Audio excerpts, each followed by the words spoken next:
एक गांव में एक किसान रहता था। किसान एक दिन अपने घर पर अनाज की कोठी में काम कर रहा था।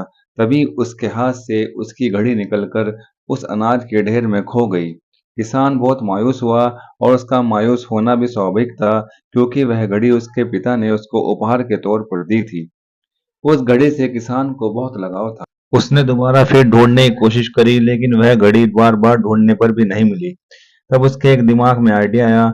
उसने देखा कि बाहर कुछ बच्चे खेल रहे हैं। उसने सोचा कि इन बच्चों को इनाम का लालच देकर इन्हें भी घड़ी ढूंढने में लगा दूं।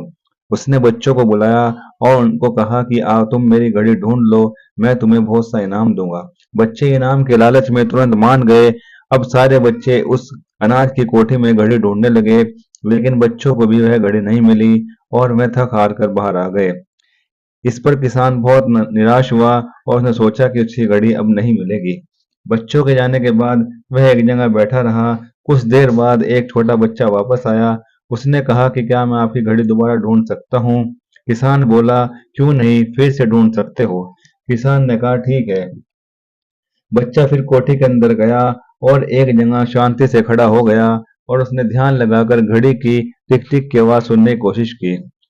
अचानक उसको घड़ी की आवाज आने लगी, तो उसने उसी दिशा में जाकर उस घड़ी को ढूंढ लिया और वह थोड़ी देर में बाहर घड़ी लेकर आया।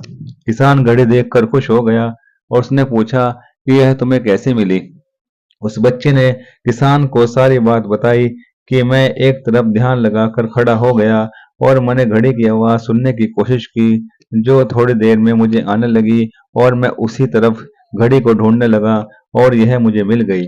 तब किसान बहुत खुश हुआ और उस लड़के को अपने सीने से लगा लिया और उसे बहुत सारा इनाम दिया।